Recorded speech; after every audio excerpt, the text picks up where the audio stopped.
Welcome.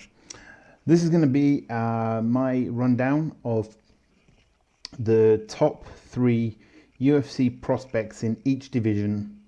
And what I'm considering to be a prospect is a fighter that's under 30 years old, hasn't been in a main event or co-main event spot.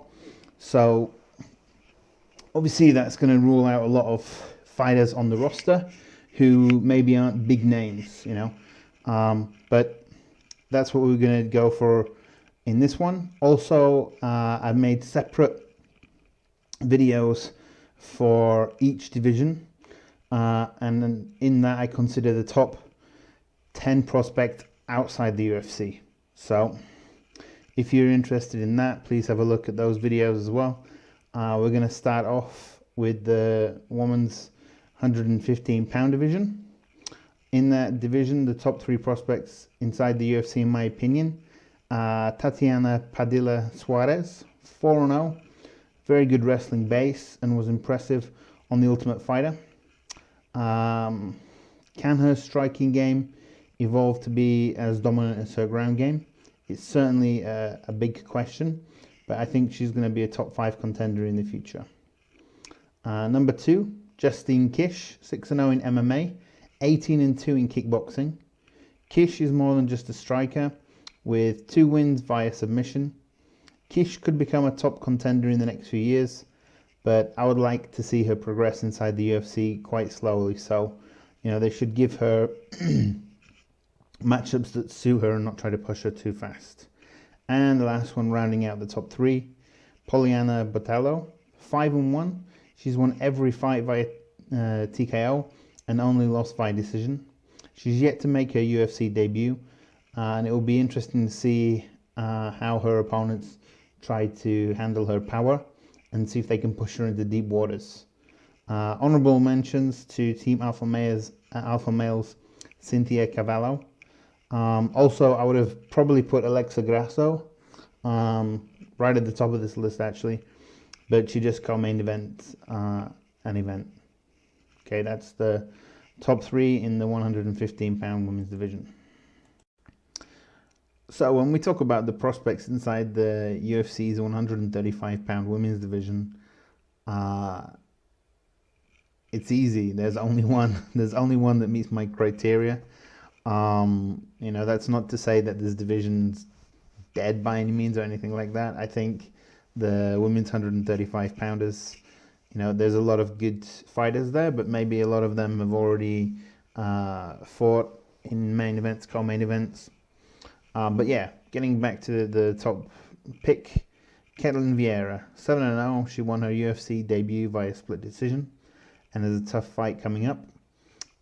Whatever the outcome of that fight, I don't think it's going to determine her long-term future in the UFC. I think that there's going to be a place for her. Obviously, I think the big question for the UFC is what do they do? Do they go and open a 125 division?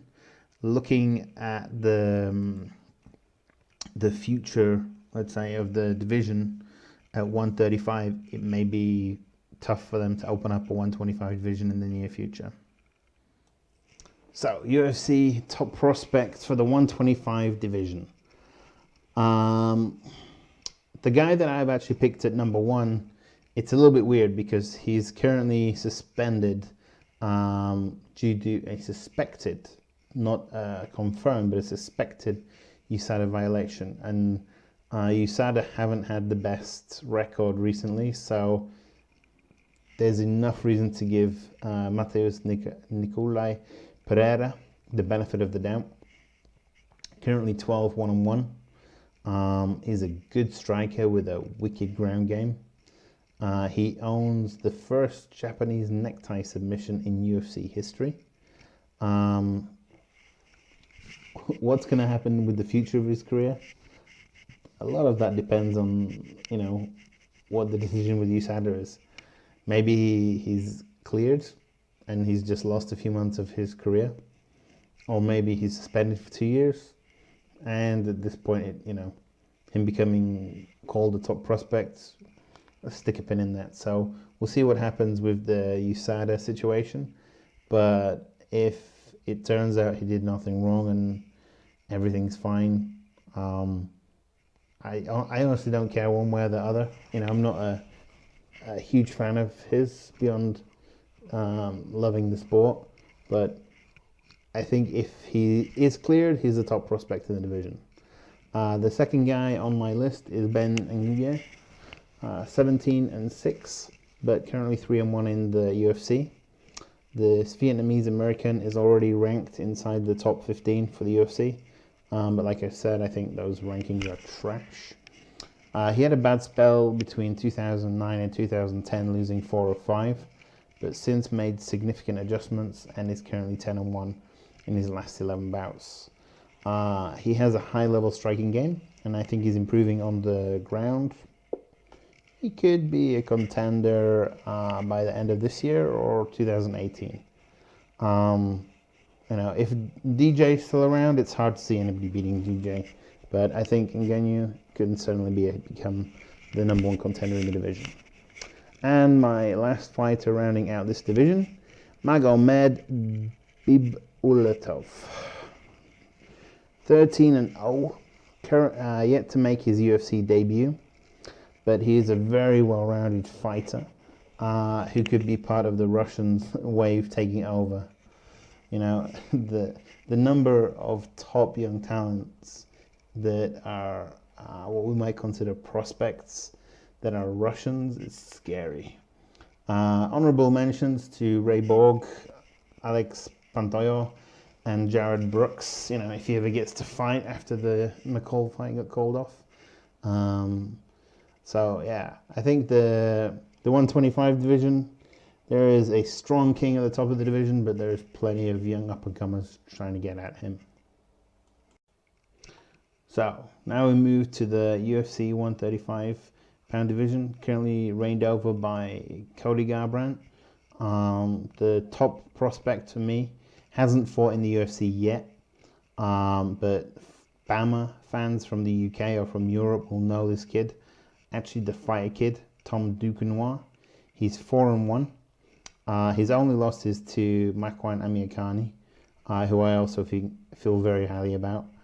Currently fighting out of the Jackson Wink camp, which I personally feel is the best all-round camp in MMA.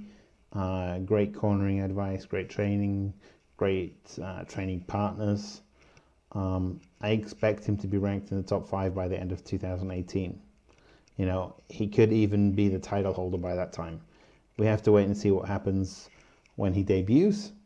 But I think he's got, the KO power to rock people. He's got 4 submission victories as well, so he can, compete on the ground. But, I'm very excited about this kid. Jump on the bandwagon early, get in there before all your friends. Duquesnoy is going to be a star. Number 2, Jimmy Rivera, 20-1. He's lost his second pro fight, and then, it's a 19-fight win streak since then.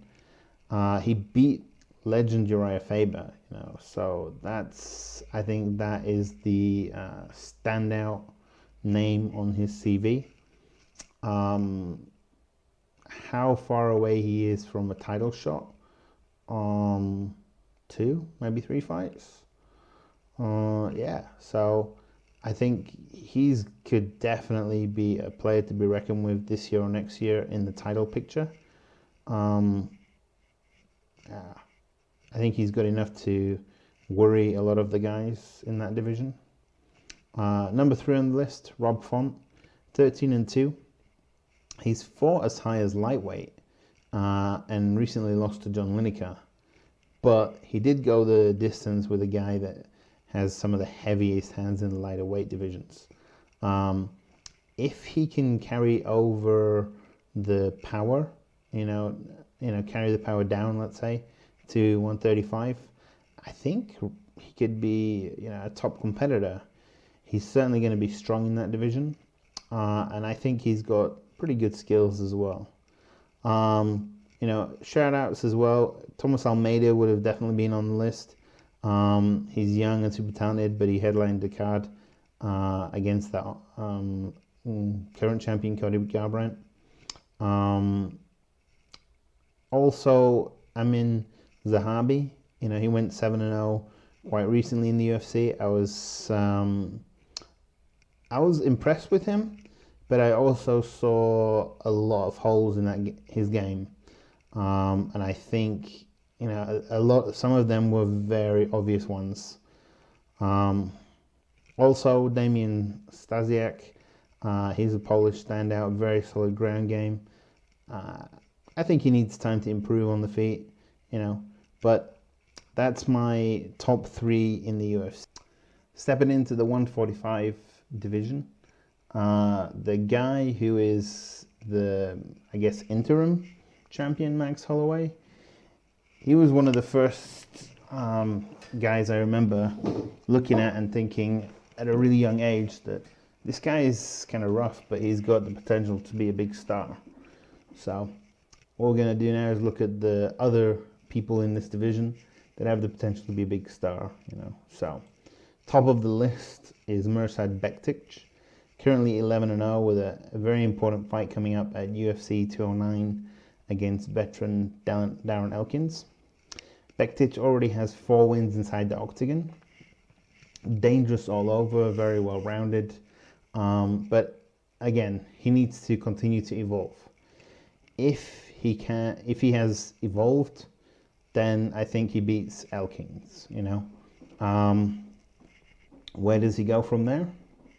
If he gets past Elkins, I think then Dennis Bermudez or Jeremy Stevens would be a great matchup for him. But Bektic is definitely looking towards the top 5, I think. And if he gets the win against Elkins, maybe another 2 or 3, he could definitely be contending for a title in 2018. I'm going to cheat a little bit for the number 2 and say the winner of Arnold Allen versus Makwan Amirkhani in the London. Actually, I'm going to pick Mr. Finland to win the fight, so I'm going to talk about Amirkhani more. But I think both Amirkhani and Arnold Allen have huge upside. I'm really excited about the fight, but also a little disappointed that they're going to stop the progression or steam of one of the guys, by putting them off against each other so early on. I don't know that it's a good fight, we'll put it out, it's a good fight, but I don't know that there's a lot of sense in matching up guys outside the top 10 who are both highly skilled and progressing in the same direction. That said, though, Amirkhani is a 13-2 record. He has had a pretty rough ride of it as of late. I follow this guy on Facebook, and he's not had the best year or so. He's relocated to SBG in Ireland, which with Coach Kavanagh there, I think he's going to end up looking like the full package. He's great on the feet. He's very competent on the ground. For people who like such things, he's good looking, he's charming, he's great on the mic. He's got a lot of little cult followings, from the Kurds to the Finns, probably the Irish, that he's living there now. He's probably a big star in Ireland. I don't know because I'm not there, but I imagine he will be. His inactivity has really held him back, but obviously, like I said, he's not had a great time. I think another couple of wins, and again, he's another one that could be top 5 contending for the title. I think when we talk about comparing him to Bektic, he's definitely a few steps behind Bektic, so Amirkhani might need the winning streak to go all the way until 2018 before he gets a title shot. But I don't see why he couldn't compete for the title. He needs to continue to evolve, but he's got everything he needs to be a big star and very competent fighter. Number 3 on the list, Doo Ho Choi, 14-2, and he won a lot of fans in his war with Cub Swanson. And while people might love to see that kind of fight, if he wants to be a top contender, he needs to prove that he can be technical. You know, he doesn't need to get into career-shortening wars to impress the fans. It is a big question though, like how much did that fight take out of him? And does he have the ability to be more technical? Does he have what it takes? Can he evolve to show that his game is more than just punching and getting punched on the face? He's got a little bit of rebuilding to do after the loss. So I think that's not a huge problem. The biggest problem in the nearest future, or in the intermediate future, let's say, is he's likely to have to go and serve in the Korean military. So what we're probably talking about in terms of him being the top contender or title contender is after he returns from his stint in the Korean military, if he's able to put a little bit of a run together when he's going to be quite a bit older. So I think, you know, at the moment he's going to be treading water, trying to improve his game. Then he'll go away, serve in the Korean military, and when he comes back, you know, what's he going to look like? But for me, he's deserving that spot number 3. UFC top contenders in the 155-pound division. Actually, I'm a little bit biased on this one. The guy I'm picking as my number 1 prospect is Mark Bonecrusher Diakiese. I love this guy from when he was fighting in the UK. He's 11-0, 2-0 inside the UFC. I think he has enough about his game to be a title contender. Maybe not this year, maybe by the end of next year, considering the way the title picture and top part of the division looks. I do think he needs a little bit of evolution, but I think he's got all the right attributes to evolve into a really top contender inside the UFC, maybe even a future champion. Number 2 on my list, James Vick, recently went 10-0. The Executioner looks like he's made the necessary adjustments to become a top contender. You know, his win over Abel Trujillo, he showed that he can fight at range, which for a guy who's as big as he is, he really needs to take more advantage of that. He's great on the ground, and I think we'll be talking about him as a top 5 guy by the end of 2017. And rounding out my list, number 3, Islam Makhachev, 14-1. Looked so dominant last time out against Nick Lentz, and has so much more potential if he decides to get aggressive. You know, for anybody who watched that fight, you know, Daniel Cormier was, if he had more hair, let's say, he'd have been pulling it out in that fight, because Makhachev needs to find that next gear, you know, and I think he's got the ability to do it. I mean, what could become a big problem for him is if he gets to the top of the division and Khabib, who's his good friend, longtime training partner, is the champion.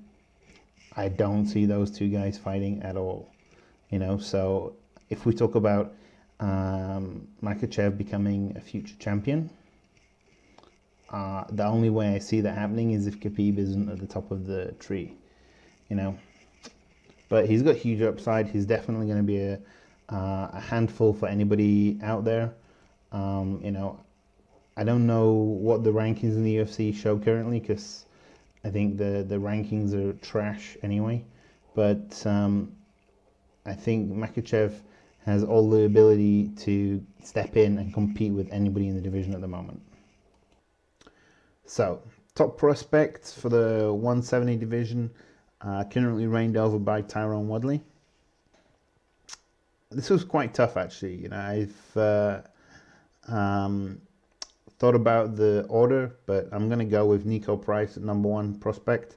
Currently 10-0, mainly wins via TKO, but has very solid submission game. I certainly think he could be a future champion. He needs to continue to evolve, but I think by the end of this year, he could even be in the top 5.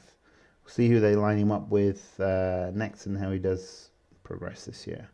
Number 2, Colby Covington, 11-1. He's been in the UFC since 2014, going 5-1. So calling him a prospect at this stage might be a little bit too late in the game, but I certainly think he's young enough to be on this list. The most impressive victory for him that I've seen was against Mike Pyle. That's when I knew this kid was for real. I think he needs to put together a solid run, and start getting matchups against better opposition. And rounding out the top three, Li Jingliang, 12-4, 4-2 in the UFC. Dangerous fighter who could certainly be inside the top 10 by the end of this year. Again, it comes down to how much evolution we see from him to know what the ceiling is going to be. Moving on to the middleweights, the top three prospects in the UFC middleweight division, I think, are Krzysztof Jotko. He's 19-1, and at 27, he even has the possibility to be a future title contender. I feel he's a very well-rounded fighter. There's a lot of congestion at the moment at the top of the division, so he could struggle to break into that top 5. But look for the Pole to continue his impressive form inside the UFC and force his way into contention either later this year or the beginning of next year. Number 2 on my list is Elias Theodorou, the Spartan. Currently 12-1. He just won at Fight Night Halifax. He's still only 28 years old. He has all the right attributes to be a title contender. I think he's got areas he definitely needs to improve on and build on, but I think that's quite normal. At his stage of the evolution of the game, he should be looking to get better. He's definitely not a finished article, especially if he wants to be a title contender. He's got very good visibility among certain areas of the fan base, but the potential for him to really break out and become a top star is there. Again, the top of the division makes it difficult for him, but in some ways that helps him out because he's still got a certain amount of evolving and growing to do. Number 3 on the list, Antonio Carlos Jr., 7-2 with 1 no contest. The 2 losses coming to Patrick Cummings at 205 and Dan Kelly, the Olympian. So while it's never great to lose, the guys that he lost to are much heavier and also very good, and then Dan Kelly, an Olympian who is excellent. So Antonio Carlos Jr. is no slouch, and I think he's going to be making moves towards the top 10 by the end of this year. We can give honorable mentions as well to Marvin Viatori and Paulo Enrico Costa. So I think the UFC middleweight division is one of the most competitive right now with elite fighters, and I think that they've got a long list of young guys already inside the organization looking to move up. So, talking about the 205 top prospects inside the UFC, the top prospect actually made his debut quite recently against OSP. This is Volkan Ozdemir. He looks like he's got a lot of upside. He's got good defensive wrestling. Actually, outside of the UFC, he's known as a very elite striker. So I think when you mix in those kind of things, consider he's already 13-1. This is a guy that we could be looking at as a top 5 contender by the end of this year, by 2017. I think we're in a kind of transition phase with the 205. How long is DC going to be around? Is Gustafsson coming back? Obviously, there's a big match coming up in London between Manawa and Corey Anderson. Is Glover Teixeira still relevant there? What will happen if DC beats Rumble again? I mean, the 205 division is in need of some fresh blood, and I think Volkan could deliver that. Number 2 on my list, Abdul Kerim-Edilov, 16-4, 25 years old, and the 6'3" Russian has a good mixture of wins via TKO and submissions. He has been vulnerable on the ground. If he can correct that, I think it's very possible. He doesn't need to become, super dangerous. He just needs to learn how to defend himself. We saw that from Michael Bisping. Once Bisping learned defensive wrestling, he became much more effective in the octagon. So if Edilov can do that, he could do well at 205. And rounding out the list is Paul Craig from Scotland at UFC 209. He's actually fighting another really good prospect in Tyson Pedro. Tyson Pedro's 5-0 submission artist. Craig's 9-0. He's also submission artist. I think I'm picking Craig to win that fight. But either or both of those guys have bright futures at 205 in the UFC. I really look forward to that fight because of this. So that's my top 3 for the 205 light heavyweight division in the UFC. So UFC heavyweight division top prospects. Not fought yet in MMA, but he's a highly decorated wrestler. He won bronze in London 2012. He has 3 world championship golds, a silver and a bronze. Of course, I'm talking about Bilal Makov. This is my number 1 pick for the top heavyweight prospects. It's a bit optimistic to pick a guy that's never fought in MMA, but he's certainly got all the tools and he looks like a monster. If this guy wanted to do a mohawk, we could easily compare him to Zangief from Street Fighter. The second pick, Dmitry Sosnovsky, 10-0, 6 first round knockouts, 2 submissions and 2 by decisions. We could be looking at a huge star, but we'll only know once he's been in there against tougher opposition. The biggest name on his resume so far is Fedor's younger brother. And the number 3 pick is Tai Tuasava, also known as Bam Bam. I think a lot of people are going to be calling him that. He has 5 first-round victories, TKO victories. It's now time to see whether he can hang with the best in the world. The Mark Hunt comparisons are going to be commonplace, but if Bam Bam really wants to excel in the UFC and go further than Hunt has been, he'll need Hunt's solid chin, keep those hands of steel,